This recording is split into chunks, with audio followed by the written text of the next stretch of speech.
Hello दोस्तों, GS वाणी में आप सभी का स्वागत है। मैं यश चंद्रा। आज हमारी भाषा की कक्षा में हम पहुंच आए हैं। शुद्ध अशुद्ध कल से देख रहे हैं। कल वाली वीडियो में कुछ हिस्सा कवर किया गया था। वीडियो बहुत लंबी हो जाती, इसलिए हम वहीं बीच में विराम लेते हुए आज की कक्षा को आगे बढ़ा रहे हैं। तो जहां अंत किए थे, अगर आप पहली बार यह वीडियो देख रहे हैं तो पिछली वीडियो को देख लीजिए, 10वां पार्ट है उसका। कर्म क्रिया का अन्वय मेल। यहाँ क्या होगा, जब आप कोई वाक्य रचना कर रहे होते हैं तो उसमें इस बात का विशेष ध्यान रखना होता है कौन से शब्द का स्थान कहाँ पे है, उसे कहाँ होना चाहिए। उसी से संदर्भित ये सारी चीजें हम देख रहे हैं। शुद्ध वाक्य रचना में अन्वय के अंतर्गत कर्ता क्रिया के अन्वय के समान ही कर्म क्रिया का अन्वय भी काफी महत्वपूर्ण है। इस संबंध में जो विभिन्न नियम हैं उनका संपूर्ण एवं सही ज्ञान परमावश्यक है।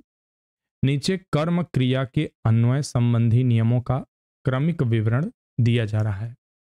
जैसे ने विभक्ति चिन्ह युक्त कर्ता, जो ने विभक्ति युक्त है, को विभक्ति रहित यानी बिना कर्म वाक्य में हो तो कर्म के लिंग वचन पुरुष के अनुसार क्रिया होगी।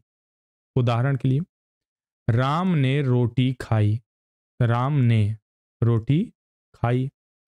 सीता ने भात खाया।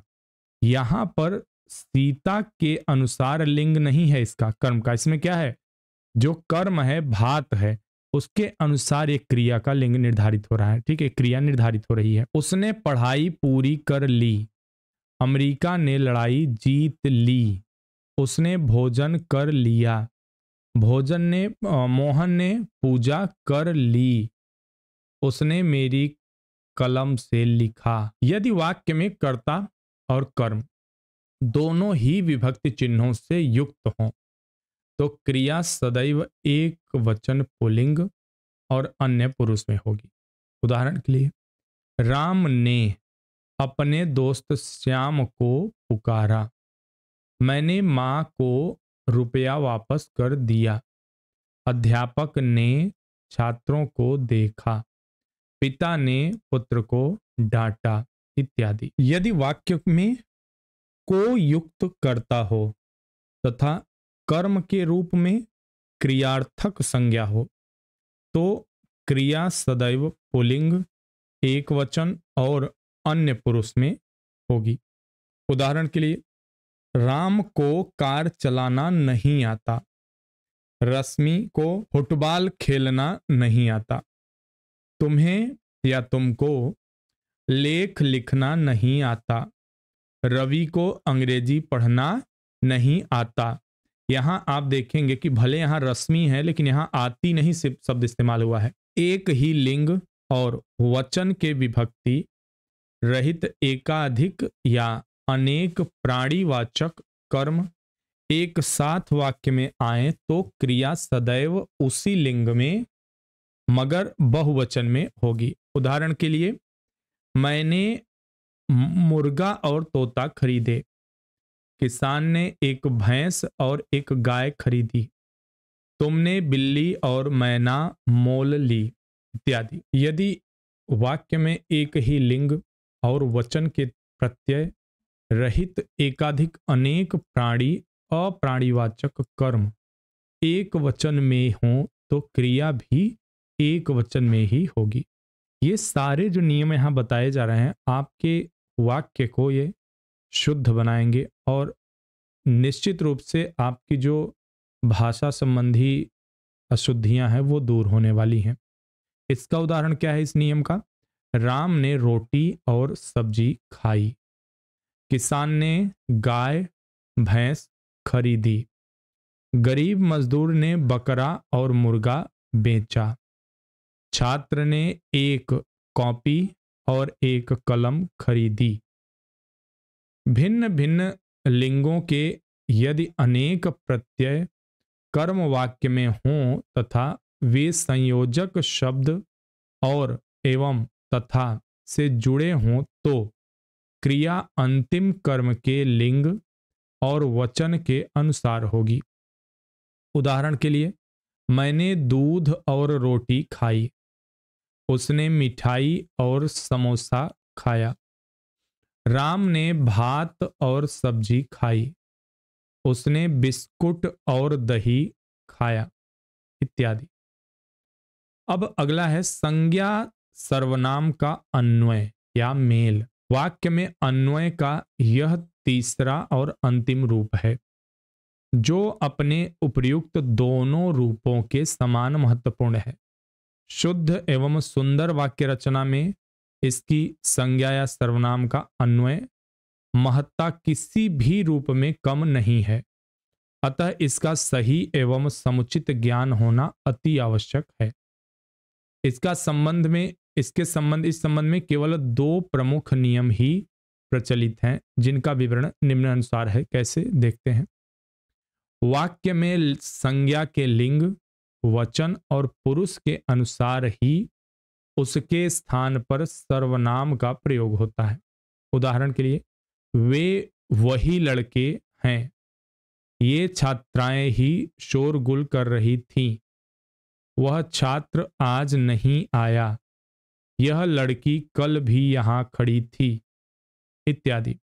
वाक्य में यदि एकाधिक अनेक संज्ञा आए और इन सब के लिए एक ही सर्वनाम का प्रयोग किया जाए तो वह पुल्लिंग और बहुवचन में होगा। उदाहरण के लिए, मेरे दोनों बेटे पटना गए हैं और वे अगले सप्ताह लौटेंगे। महेश जी की पत्नी, दोनों बेटे और बेटी आए थे और वे अभी अभी गए हैं। सभी मेहमान भोजन कर चुके हैं और वे आराम कर रहे हैं।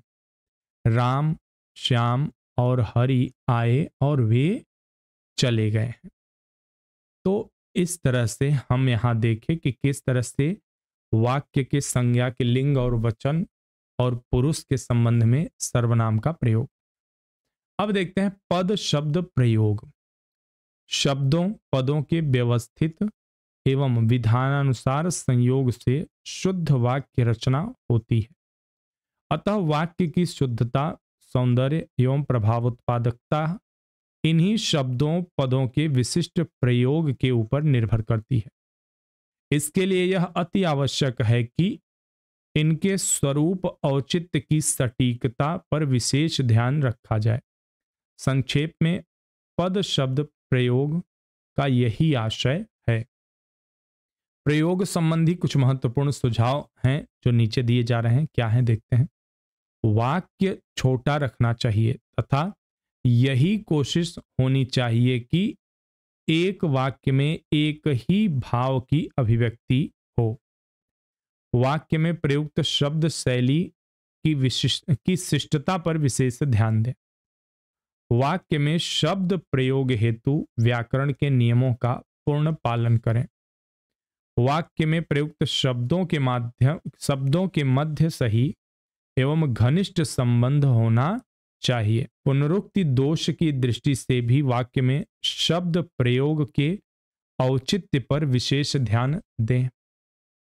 वाक्य में सदैव प्रचलित एवं सार्थक शब्दों का ही प्रयोग करें। भूलवश भी अप्रचलित व्यर्थ शब्द प्रयोग न करें। कभी भी अधूरी वाक्य रचना न करें, क्योंकि इससे कथ्य की पूर्णाभिव्यक्ति नहीं होती। वाक्य में अर्थ की स्पष्टता या संगति पर विशेष ध्यान दें। वाक्य के कथ्य की प्रासंगिकता के अनुरूप यदि आवश्यक हो तो मुहावरों कहावतों का प्रयोग अवश्य करें। वाक्य में परोक्ष कथन नहीं रखने चाहिए, क्योंकि यह हिंदी भाषा की प्रवृत्ति के प्रतिकूल है। जैसे, राम ने कहा कि उसे आज स्कूल नहीं जाना है।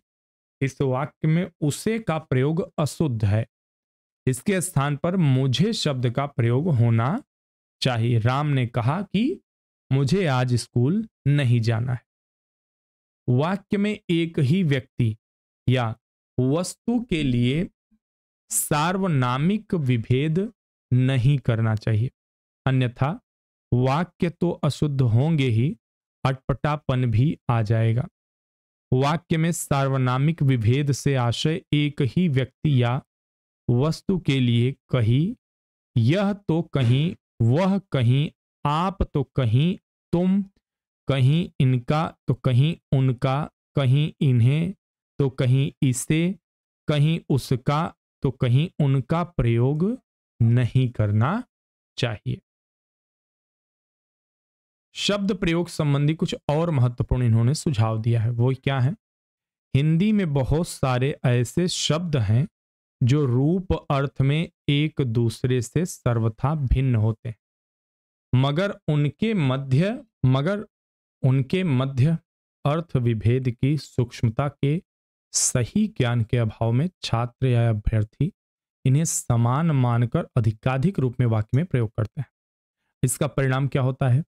कथ्य का उद्देश्य बिल्कुल भिन्न हो जाता है, या यों कहें कि अर्थ का अनर्थ हो जाता है। तो ये सब चीजें देखने को मिलती हैं। क्या करना है आपको? प्रत्येक, किसी, कोई, सब, सभी, बाद, पीछे इत्यादि ऐसे ही अन्यान्य शब्द हैं। अतः आवश्यकता इस बात की है कि ऐसे शब्दों के अर्थ प्रयोग के सही एवं समुचित ज्ञान से पूर्णतः अवगत हुआ जाए। आपको पता होना चाहिए कहाँ किसी प्रयोग करना, कहाँ प्रत्येक, कहाँ कोई, कहाँ सब, कहाँ बात, कहाँ पीछे। कोई प्रत्येक का वाक्यगत प्रयोग कैसे होना है देखिए। ये तीनों शब्द एक वचन हैं, अतः इनके प्रयोग सदैव एक वचन में ही होता है, न कि बहुवचन में। उदाहरण कुछ इस प्रकार है, जैसे देखिए, किसी काम में मन नहीं लगता, किसी व्यक्ति को यह मालूम नहीं था, किसी न किसी दिन वह अवश्य आएगा, किसी किसी का ऐसा मानना है, किसी ने ऐसा कहा था।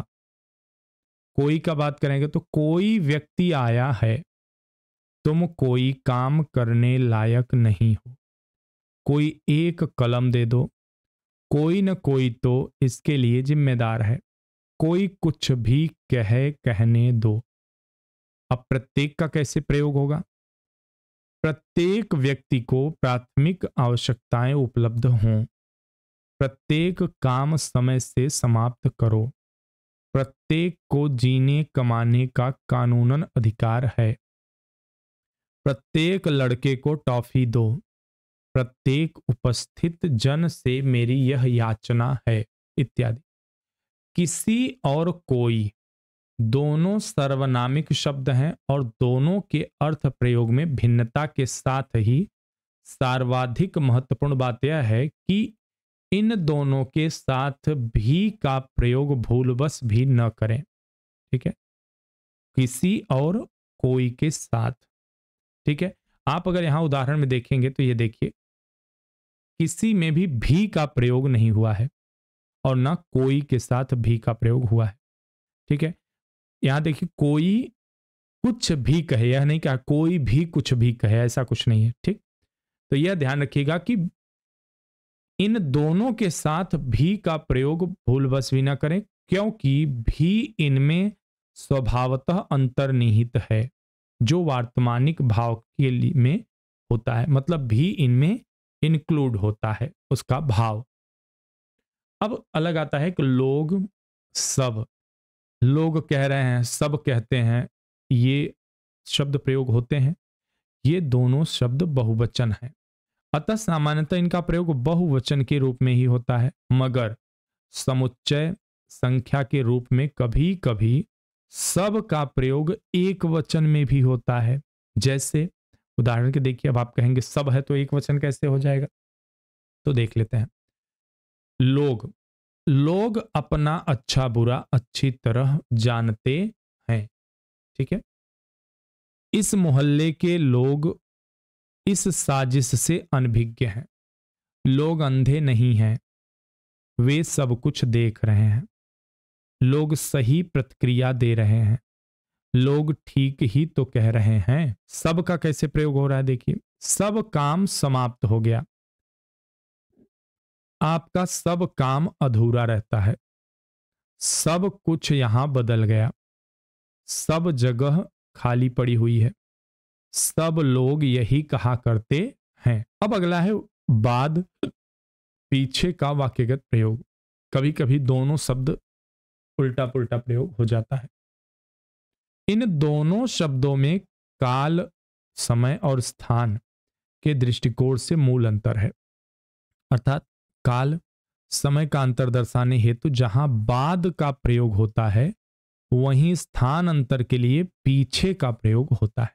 जैसे उदाहरण के देखिए, बाद में, मेरे जाने के बाद तुम जाओगे, राम के बाद श्याम बैठेगा, इस बस के तुरंत बाद दूसरी बस आएगी, खेल समापन के बाद पुरस्कार वितरण होगा, एक के बाद दूसरा अंदर दाखिल होगा।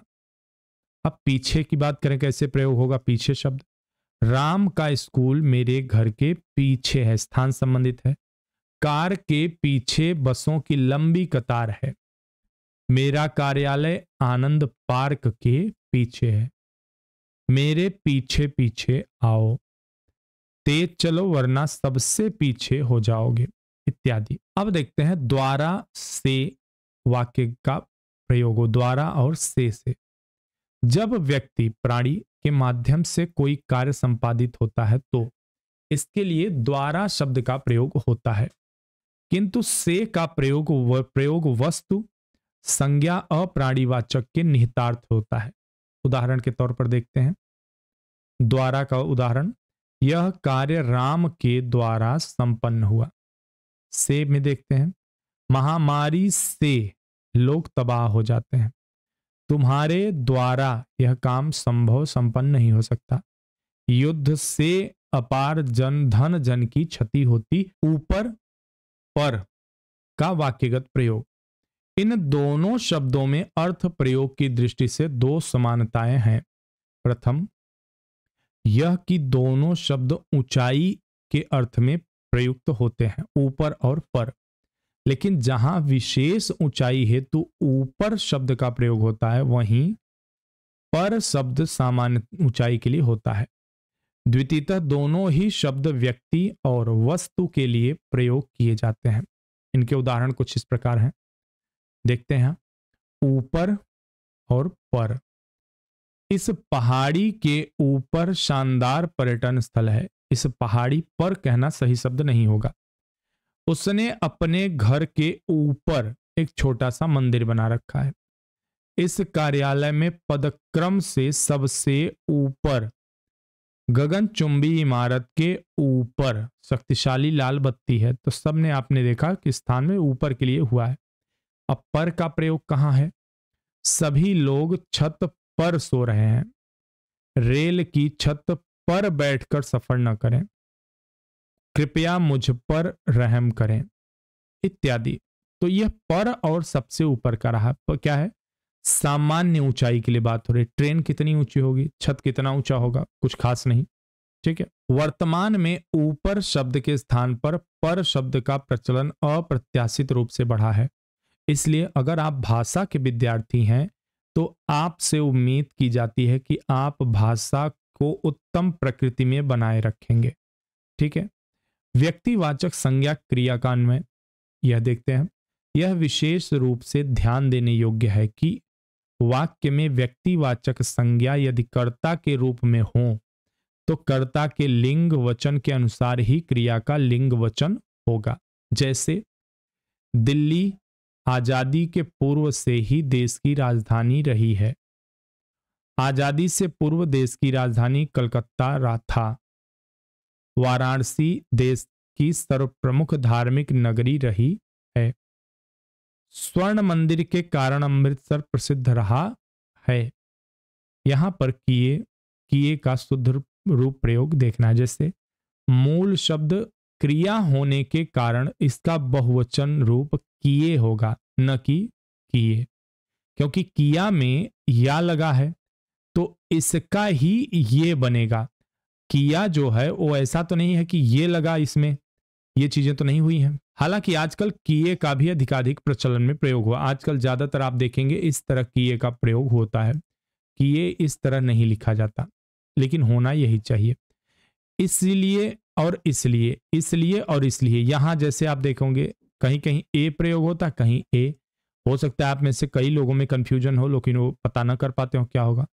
इसलिए एक अव्यय शब्द है, ध्यान रखिए, ये ऐनक वाला ए अव्यय विकृत नहीं होता, अतः यही रूप शुद्ध है और इसलिए सर्वथा अशुद्ध है। ठीक है, तो यहां पर हमें ए का ही प्रयोग करना शुद्ध होगा, न कि य का प्रयोग। यह नहीं होना चाहिए।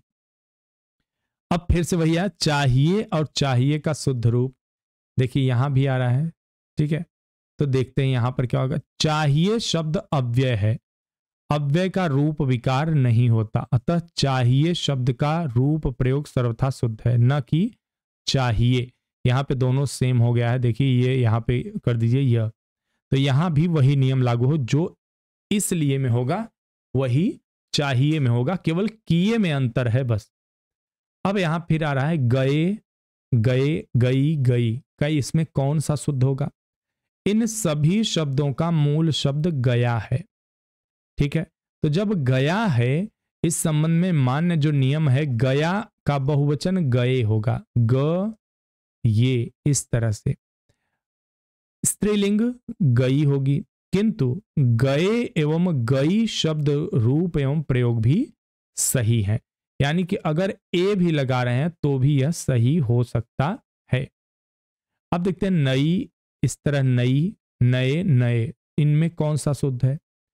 गया शब्द रूप के समान ही नया मूल शब्द वचन है, नए एवं स्त्रीलिंग नई होगा, किंतु नए और नई शब्द भी शुद्ध हैं, तो इस तरह भी इनका प्रयोग हो सकता है। अब यही समस्या आ रही लिए, लिए का, इसमें कौन सा लिखा जाए?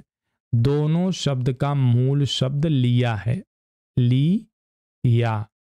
ठीक है, तो जब या है यहां पर, इसके ये दोनों रूप भी शुद्ध हैं, किंतु वाक्य प्रयोग में यह सावधानी अपेक्षित है कि जहां अव्यय व्यवहृत हो वहां लिए का प्रयोग होगा, न कि लिए।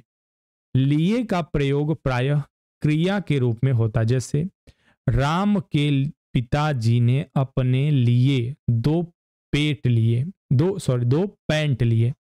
तो यहां पर देखिए यह ए वाला प्रयोग हो गया, एड़ी वाला, और यहां पर य आ गया, तो दोनों में हुआ ना।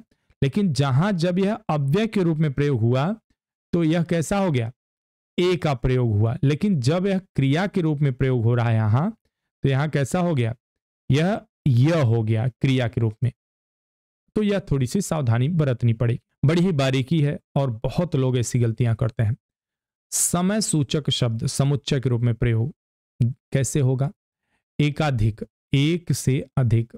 समय के सूचनार्थ शब्द प्रयोग समुच्चय के रूप में होता है, इस कारण ऐसे शब्द रूप में विकार हो जाते हैं, जैसे 4 बजे हैं, 10 बजे हैं। अशुद्ध और शुद्ध वाक्यों के प्रतिदर्श यहां नमूने कुछ दिए जा रहे हैं, देखते हैं। जैसे एक तरफ अशुद्ध है, फिर शुद्ध।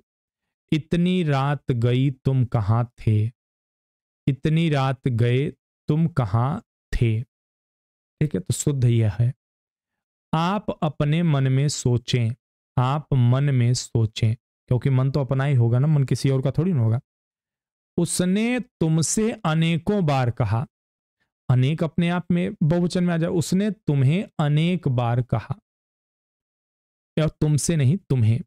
बंदूक एक उपयोगी शस्त्र है, बंदूक एक उपयोगी अस्त्र है। तुम्हारी आवाज कान में आई या पड़ी, तुम्हारी आवाज सुनाई पड़ी।